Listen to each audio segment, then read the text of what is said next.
Selamat ya Pak, anak Anda lahir perempuan. Langsung zalla wajhuhu muswaddan wa huwa kazim. Mukanya berubah merah, kecewa luar biasa, merasa malu luar biasa. Bismillahirrahmanirrahim. Assalamualaikum warahmatullahi wabarakatuh. Sahabat muslim yang dirahmati Allah, semoga dalam keadaan sehat walafiat. Berjumpa lagi dengan saya Nong Niken dalam acara spesial kita, Satu Kisah Sahabat. Dan di studio telah hadir bersama kita Ustadz Bani Hashim, yang beliau ini adalah spesialis kajian kisahnya para sahabat dan Rasulullah, yang nantinya akan menuntun kita dalam mengkaji banyak hal yang insya Allah akan semakin mendekatkan kita pada kecintaan kita baginda Rasulullah SAW. Assalamualaikum Ustadz. Waalaikumsalam. Ustadz sehat? Alhamdulillah. Hari ini kita semangat sekali. Alhamdulillah. Kru semangat, saya lebih semangat karena tema hari ini yang kita bahas adalah mengenai sosok Ummul Mukminin, yaitu Khadijah radhiyallahu anha. Dan ini saya sangat tertarik karena ada banyak hal yang kita dengar di luaran sebagai pembelajaran secara umum ya, Pak Ustadz. Yeah. Dan konon katanya khusus untuk perempuan itu ada tawasul khusus untuk Ibunda Siti Khadijah. Nah, itu nanti mungkin Ustadz akan jelaskan, dan untuk sekarang saya persilahkan. Silakan Ustadz. Ya, bismillahirrahmanirrahim. Assalamualaikum warahmatullahi wabarakatuh. Alhamdulillah, wassalatu wassalamu ala rasulillah wa ala alihi wa ashabihi wa mawalah, la hawla wa la quwata illa billah. Niken dan juga seluruh sahabat muslim dimanapun berada, segala puja, puji serta syukur selalu kita panjatkan kehadirat Allah Subhanahu wa Ta'ala. Salawat beriring salam tak lupa kita sampaikan kepada junjungan kita Nabi besar Muhammad sallallahu alaihi wasallam dan juga keluarganya, yang insya Allah di kesempatan yang mulia ini kita akan berbicara tentang salah satu sosok penting dalam perjuangan dakwah baginda sallallahu alaihi wasallam, yang merupakan manusia yang tak bisa bergeser dari hati baginda sallallahu alaihi wasallam, yaitu Ibunda Khadijah. Meskipun jasad beliau sudah tidak bersama dengan Rasulullah, tapi cinta Rasulullah tak pernah lekang dimakan zaman ataupun waktu. Bagaimana sih Ibunda Khadijah ini dan apa yang bisa kita pelajari dari beliau? Insya Allah mungkin sekarang dan ke depan kita sama-sama mengkaji dan belajar. Kata Nabi Shallallahu Alaihi Wasallam itu, kamula minar rijali kathir. Laki-laki yang sempurna itu banyak. Para nabi, para rasul adalah manusia-manusia sempurna dari kalangan laki-laki, di kalangan manusia. Tentu kesempurnaan adalah milik Allah Subhanahu wa Ta'ala, tapi yang Nabi maksud di sini adalah laki-laki yang mencapai kematangan dalam iman, akhlak, kepribadian, dan juga bagaimana dia bermuamalah, berinteraksi dari kalangan laki-laki banyak, sehingga bisa dijadikan sebagai teladan, yaitu para nabi dan rasul. Bahkan beberapa riwayat menyebutkan jumlah nabi itu ada 124.000 nabi. Dan ada 313 atau 315 rasul. Maka jumlah yang sangat banyak lah. Tetapi walam yakmul minan nisa illa arba'ah. Sementara dari kalangan perempuan, mohon maaf ya Maniken, yang sempurna itu kata Nabi cuma 4. Cuma 4? Cuma 4. Jadi kalau laki-laki itu banyak sekali Nabi dan Rasul. Tapi kalau perempuan cuma 4 kata Nabi. Siapa mereka? Yang pertama adalah Siti Maryam. Yang kedua adalah Nabi Isa. Ibunda Nabi Isa alaihissalam. Yang kedua adalah Asiyah bintu Muzahim, istrinya Fir'aun. Yang ketiga adalah Khadijah bintu Khuwailid, Ibunda Khadijah yang akan kita bahas. Dan yang keempat adalah Fatimah Az-Zahra, Fatimah putri Nabi Sallallahu Alaihi Wasallam. Nah, ini 4 yang disebutkan oleh Nabi Sallallahu Alaihi Wasallam. 3-nya dalam riwayat Sahih Bukhari, yang 1 disebutkan dalam riwayat yang lain. Jadi ini disebutkan oleh para ulama 4 manusia sempurna dari kalangan wanita, sehingga kita layak untuk meniru dan meneladaninya. Tapi kadang ada yang bertanya, kenapa Ibunda Aisyah nggak masuk ya? Padahal Ibunda Aisyah adalah wanita yang sangat cantik, cerdas. Bahkan Rasulullah meninggal di pangkuan Ibunda Aisyah. Ya, Ibunda Aisyah punya kelebihan, keistimewaan yang Masya Allah luar biasa, nanti akan kita bahas ya. Tapi Rasul tidak menyebut sebagai wanita yang masuk dalam kelompok level tadi. Ya, karena memang masing-masing memiliki keutamaan. Tapi kalau untuk sampai level itu, Ibunda Aisyah tidak dimasukkan ke sana. Sebagian ulama mengatakan, ya meskipun kita tidak boleh membandingkan, tapi untuk mencari keutamaan bolehlah. Ya. Di mana Ibunda Aisyah biar secerdik dan secerdas apapun beliau, sesolehah sebaik apapun beliau, memang belum bisa menyamai, apalagi melampaui levelnya Ibunda Khadijah. Maka Rasulullah SAW kerap kali menyebut Ibunda Khadijah di hadapan istri-istri beliau. Dan para istri ya biasalah ya, manusiawi lah, pasti ingin dirinya lebih di mata suaminya dibandingkan wanita manapun, terlebih lagi madunya. Nah, Ibunda Aisyah dibandingkan 9 istri Nabi yang hadir ketika itu, Ibunda Aisyah selalu terdepan. Rasulullah setiap hari bertanya, besok saya di rumah siapa, besok di rumah siapa. Sampai istri yang lain kayaknya nungguin rumah Aisyah nih. Dan Aisyah bangga sekali, Masya Allah ya. Beliau yang sempat terkena fitnah, kita pernah ceritakan dalam kisah kisah Ali bersama dengan Ibunda kisah Aisyah Abu Bakar dan Aisyah, terjadi fitnah itu, difitnah nauzubillah min dzalik, melakukan perbuatan yang tidak baik. Allah sendiri yang menurunkan ayat membebaskan. Bahkan ada 8 atau sampai 12 ayat menjelaskan kemuliaan. Bangga sekali. Tapi setiap kali Rasul menyebut nama Khadijah di hadapan Ibunda Aisyah, di situ beliau langsung insecure. Saya nggak ada apa-apanya ya. Dibandingkan Hafsah, dibandingkan Zainab, dibandingkan Maria, dibandingkan yang lain yang cantik-cantik, saya itu di atas. Tapi dibandingkan Ibunda Khadijah kok saya kayak nggak ada apa-apanya gitu. Sampai pernah ya dalam bahasa seorang perempuan lah ya yang cemburu, kenapa kau nggak berhenti ya Rasul menyebut wanita tua itu? Sampai begitu ya. Maka Rasul marah. Marah, lalu mengatakan kepada Ibunda Aisyah bahwa Ibunda Khadijah memiliki keutamaan yang tidak Allah berikan kepada istri-istri Nabi yang lain. Masya Allah. Ya, seperti misalnya ketika orang lain menolak beriman kepada Rasulullah, Ibunda Khadijah paling depan. Yang lain itu tidak mau mengeluarkan hartanya, Ibunda Khadijah jor-joran. Ketika wanita lain tidak bisa melahirkan anak untuk Rasulullah, Ibunda Khadijah melahirkan anak untuk Rasulullah Sallallahu Alaihi Wasallam. 7. Ya, 6. Untuk Nabi Sallallahu Alaihi Wasallam. Yang pertama adalah Qasim, kemudian Zainab, kemudian Ruqayyah, Ummu Kulsum, Abdullah, dan juga Fatimah Az-Zahra. 6. Ini yang kemudian Ibunda Aisyah juga nggak bisa gitu, nggak bisa menyaingi gitu.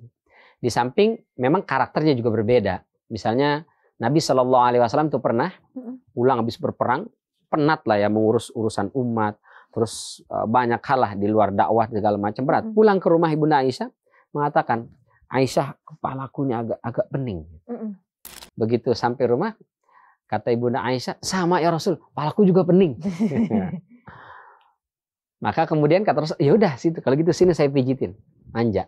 Berbeda dengan Ibunda Khadijah, ketika pulang ke rumah pusing, penat, sakit kepala, Ibunda Khadijah langsung mengatakan, sini, biar aku yang memijat. Nah, beda level. Kira-kira bandingkan level Aisyah apa Khadijah? Maunya yang terbaik. Jadi kalau suami pulang ke rumah, kepalaku pusing nih, aku capek. Kira-kira kita pijat dia atau bilang, aku juga sama capek, ini ngurus anak. Aku juga sama nih nyetrika. Pak Ustadz jangan terlalu terang benderang. Nah, tinggal kita posisikan level kita di mana gitu. Tapi masing-masing memiliki keutamaan dan kemuliaan. Maka mempelajari sejarah tentang Ibunda Khadijah ini bukan sekedar mempelajari sosok wanita biasa. Beliau adalah wanita yang begitu luar biasa. Bahkan nanti akan kita ceritakan di tahun ke-10 Hijriah itu terjadi Fathul Mekah.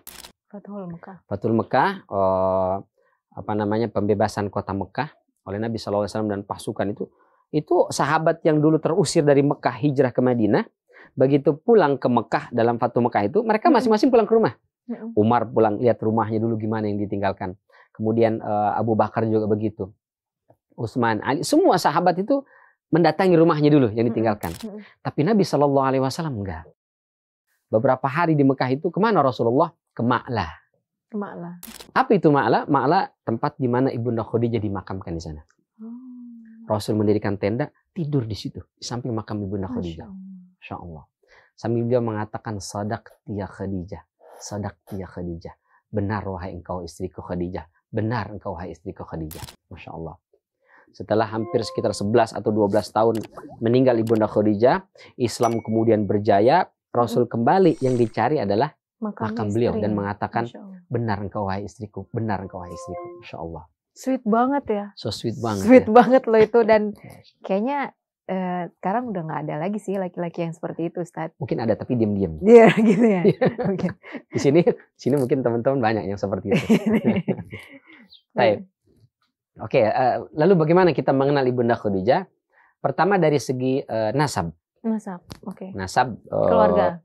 silsilah turunan, keluarga, ya keluarga. Bahwa beliau memiliki seorang ayah bernama Khuwailid. Maka Khadijah bintu Khuwailid bin Asad bin Abdul Uzza bin Qusay bin Kilab bin Murrah bin Ka'ab bin Lu'ay bin Ghalib bin Fihr bin Malik bin Nadar bin Kinanah bin Khuzaimah bin Mudrikah bin Ilyas bin Nizar bin Mudar bin Ma'ad bin Adnan. Nah, ini nasab ibunda Khadijah. Nabi Muhammad SAW, Muhammad bin Abdullah bin Abdul Muttalib bin Hashim bin Abdi Manaf bin Qusay bin Kilab bin Murrah bin Ka'ab bin Lu'ay bin Ghalib bin Fihr bin Malik bin Nadar bin Kinanah bin Khuzaimah bin Mudrikah bin Ilyas bin Nizar bin Mudar bin Ma'ad bin Adnan. Jadi Nabi Muhammad itu Muhammad bin Abdullah bin Abdul Muttalib bin Hashim bin Abdi Manaf bin Qusay. Ibunda Khadijah bin Khuwailid bin Asad bin Abdul Uzza bin Qusay. Maka ketemu di Qusay. Ini ya, ketemu. Ada family-nya. Masih satu buyut berarti. Qusay punya anak Abdul Manaf dan punya anak namanya Abdul Uzza. Abdul Uzza dan Abdi Manaf ini adik kakak. Nah, berarti masih ketemu lah ya, masih ketemu. Karena memang di masyarakat yang homogen tentunya itu biasanya kalau kita rujuk ujung-ujungnya ketemu. Kayak misalnya di daerah-daerah kan, di kampung-kampung itu biasanya ini sipulan dengan sipulan, oh masih satu kakek buyut, oh ini masih satu ini kongnya, ini satu ininya masih gitu ya. Nah di Mekah juga begitu. Secara nasab dekat Rasulullah dengan ibunda Khadijah ini masih dekat, masih keturunan orang mulia ya. Nah ibunya Fatimah binti Zaidah adalah orang mulia. Jadi Khuwailid ini adalah keturunan saudagar, orang terpandang, orang mulia, termasuk klan yang sangat dihormati di suku Quraisy ketika itu. Ada yang menarik bahwa masyarakat jahiliyah dulu, mohon maaf ya, itu underestimate terhadap kaum wanita. Jadi mereka menganggap perempuan itu terlahir, mohon maaf, hanya untuk melahirkan. Jadi peran wanita itu adalah dapur, sumur, kasur, selesai. Gitu. Bahkan memiliki anak perempuan itu adalah aib. Allah ceritakan misalnya dalam surat An-Nahl ayat 5859, surat Az-Zukhruf misalnya ayat 18, kata Allah, wa idza busyira ahaduhum bil unsa dhalla wajhuhu muswaddan wa huwa kazim. Kalau ada seorang suami menunggu istrinya yang melahirkan nih, terus lahiran bayinya, ditanya, dikasih tahu sama apa istilahnya, bidan, apa kalau bahasa dulu mungkin dukun beranak lah ya. Bagaimana anak saya lahir apa? Selamat ya Pak, anak Anda lahir perempuan. Langsung zalla wajhuhu muswaddan wa huwa kazim. Mukanya berubah merah, kecewa luar biasa, merasa malu luar biasa. Kenapa mereka malu punya anak perempuan? Kata Allah, yatawara minal qaumi min su'i am yadussuhu fit turab. Karena anak perempuan itu secara nasab dia tidak membawa nasab. Jadi orang itu bin laki-laki semua. Yang kedua, mereka terbiasa berperang, berburu. Mohon maaf, perempuan dulu dianggap tidak bisa berperang, tidak bisa berburu. Jadi bawa senjata, mungkin teriakannya lebih kencang daripada bacokannya. Mungkin gitu. Sehingga perempuan itu tidak bisa diandalkan untuk urusan-urusan penting di masyarakat. Ya. Yang berikutnya ya perempuan dianggap kelemahan lah ya, kelemahan. Sehingga mereka nggak mau punya anak perempuan. Kalaupun anak perempuan ini dibiarkan besar, maka ya tawara minal qaumi min su'i ma busyira bihi, dengan menanggung malu. Jadi perempuan ini misalnya dia lahir punya anak perempuan, dibiarkan tumbuh besar, malu karena besok anak ini nggak bisa diajak berperang, nggak bisa diajak berburu. Mohon maaf, kalau perang antar kabilah, antar suku, itu kabilah yang menang akan merampas semua harta kabilah yang kalah, termasuk perempuannya. Jadi istri-istrinya akan dirampas, anak-anak perempuannya akan dirampas, lalu dijadikan sebagai budak. Mohon maaf, budak ini halal disetubuhi. Sehingga mohon pada maaf, zaman itu. Sehingga mohon maaf, orang tuanya merasa terhina. Kalau sampai anak perempuan saya nanti dirampas, diambil lalu dijadikan budak, dan mohon maaf, halal disetubuhi, itu penghinaan buat saya gitu. Jadi kalau saya biarkan anak saya tumbuh besar hidup, maka itu akan aib buat saya. Sehingga ada beberapa orang tua di Mekah ketika itu lebih baik memilih opsi kedua, yadussuhu fit turab, dikubur hidup-hidup. Daripada anak saya dijadikan sebagai budak seks oleh orang lain, lebih baik anak saya bunuh. Itu lebih baik buat saya. Meskipun nggak boleh ya, nggak boleh. Maka Allah katakan wa idzal mau'udatu su'ilat. Besok bayi-bayi yang dibunuh sejak kecil ini akan dibangkitkan, dimintai pertanggungjawaban bi ayyi dzambin qutilat. Apa dosa bayi ini? Dia nggak tahu apa-apa kan? Kenapa dibunuh? Orang tuanya akan dimintai pertanggungjawaban. Jadi secara umum masyarakat Arab ketika itu punya anak perempuan nggak bangga. Nggak bangga karena dianggap tidak memiliki peran penting dalam strata sosial. Tapi berbeda dengan Khuwailid dan istrinya Fatimah. Mereka laki-laki, perempuan adalah titipan Tuhan yang harus dijaga. Amanah ilahiyah yang harus dididik. Maka bagi mereka anak laki-laki kehormatan, anak laki-laki kemuliaan, anak wanita adalah kehormatan. Oh, Masya Allah. Nah, sehingga begitu lahir Khadijah kecil itu, bayi perempuannya lahir, yang lain itu mukanya merah padam, marah, sedih, campur aduk.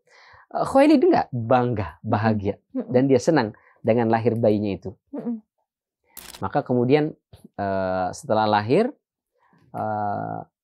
ya biasalah suami istri kan, ini anak kita siapa namanya nih? Nama siapa namanya nih?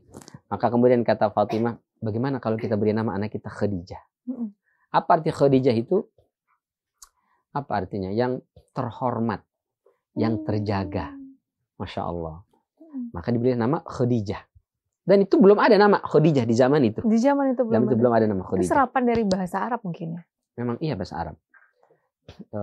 Kalau Fatimah sudah banyak ya. Fatimah, Halimah banyak. Tapi nama Khadijah itu belum ada zaman itu. Jadi beliaulah wanita pertama yang memiliki nama Khadijah. Yang namanya Masya Allah, yang mulia, yang terhormat, yang cerdas ya. Itu makna dari kata Khadijah itu. Maka dipilihlah nama itu sebagai gambaran doa dari orang tuanya, harapan dari orang tuanya, meskipun dia adalah wanita, tapi dia akan tumbuh besar menjadi manusia yang terhormat. Masya Allah. Dan sesuai doa orang tuanya kepada anaknya itu sesuai. Dan bimbingan orang tuanya pun mungkin jadi sesuai dengan namanya itu yang diberikan. Nah itu pelajarannya berarti setiap kita memiliki anak, bolehlah orang tua berharap saya mau punya anak laki-laki misalnya. Saya mau punya anak perempuan, boleh. Tapi begitu terlahir ternyata mungkin berbeda dengan keinginannya, maka harus tetap bersyukur. Jangan, ya kok cewek sih anaknya, ya kok cowok sih anaknya. Kan ada orang tua seperti itu. Betul. Karena itu akan secara psikologis mempengaruhi mental kita terhadap anak kita. Secara psikis itu akan mempengaruhi bagaimana cara interaksi kita terhadap anak kita. Tapi justru kebanyakan itu Ustadz bukan dari orang tuanya yang seperti itu, dari orang di sekelilingnya. Karena itu pengalaman pribadi banget sih Ustadz. Harapan-harapan orang tertentu ya kalau sudah punya yang perempuan maunya yang laki-laki, nanti kalau udah yang laki-laki maunya yang perempuan. Jadi kayak takdir tuh seolah-olah bisa dibuat oleh lingkungan gitu loh. Jadinya itulah, nanti kita akan lanjutkan lagi Ustadz. Daripada kita kesal setelah yang satu ini. Jangan kemana-mana Sobat Muslim, tetap bersama kami di Satu Kisah Sahabat.